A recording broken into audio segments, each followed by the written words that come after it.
Kia ora, it's Mrs. Goodson here, and this video is an introduction to organic chemistry. And so our lesson aim is, what is organic chemistry? Organic chemistry is the chemistry of molecules that use carbon as a skeleton. Carbon is the only element that can form branching chains with itself. It can make covalent bonds with a wide variety of elements, and these properties allow carbon to make an unaccountable variety of fascinating molecules with a huge diversity of properties. This molecule here is ethanol. It's got two carbons. It's ethanol, and it's got an OH group on it, which makes it an alcohol. And there's actually a whole family of alcohols, but all the drinks that we know in everyday life have got this alcohol in it, ethanol. Then we've got this molecule here, which is called glucose, which is a type of sugar. And so you can see the carbons make a ring, and then there's some oxygen and hydrogen. So glucose is a really important molecule. And then you can see this big molecule is getting quite complicated. It's got some carbon, it's got some nitrogen, it's got some sulfur, and lots of hydrogen and oxygen, and that is penicillin. And this molecule here is vitamin C. So there are almost an infinite amount of molecules made with a carbon backbone or a carbon skeleton. So why is carbon so important? Carbon has 4 valence electrons. So we point it out here. 1, 2, 3, 4. 4 valence electrons. This means it can form covalent bonds with lots of different atoms, including itself. It can form single bonds. We use a single line, double line for a double bond, or a triple bond, which is 3 lines, 1, 2, 3. It forms covalent bonds with hydrogen to form stable molecules. So this is hydrogen, and you can see it's sharing hydrogen has 1 valence electron, so it altogether makes carbon have a full octet. Carbon always has 4 bonds, 1, 2, 3, 4. So why is organic chemistry so important? All known life is based on organic chemistry. So all cellular life, plants, animals, bacteria, all based on organic chemistry. So this is an animation of an enzyme, which breaks down into a smaller picture. And then if you can zoom in even further, you'll be able to see the atoms and the bonds. So we draw it as lines, so it's easy to see the bonds between the atoms.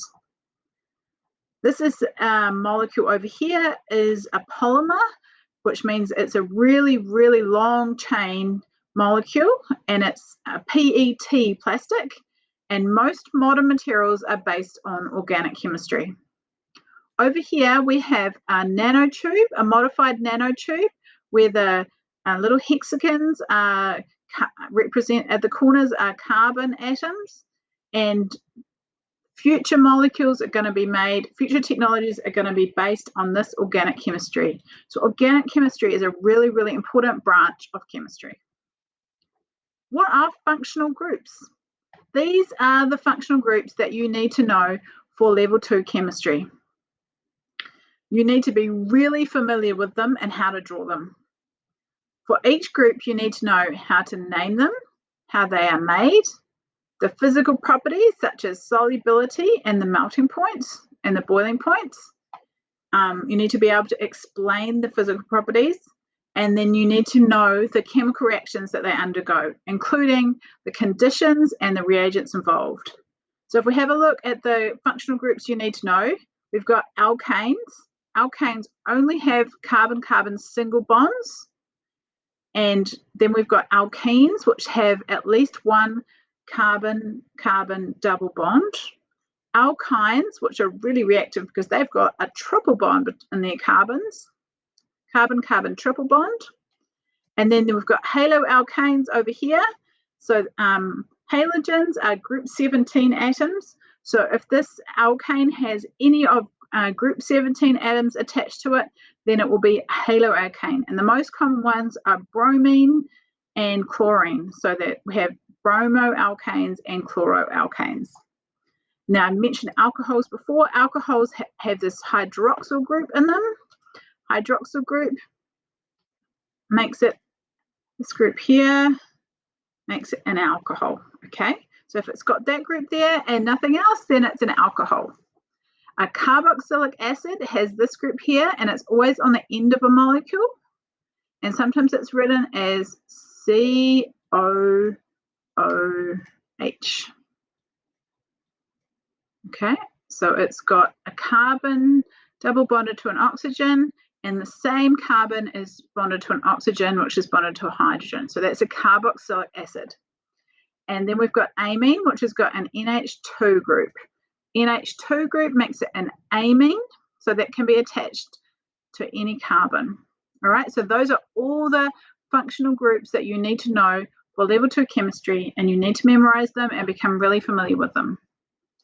The other thing I wanted to mention in this introductory video was different types of formula. So the molecular formula tells us the type and number of atoms present. For example, this one has got 4 carbons and 10 hydrogens. The empirical formula tells us the simplest ratio. So this could go down to C2H5, which would be the simplest whole number ratio. And then we've got this expanded structural formula. So that shows how the atoms are arranged, which is really important. So we want to see carbon is attached to 4 hydrogens here, and we can see the chain and we can see the structure of the molecule.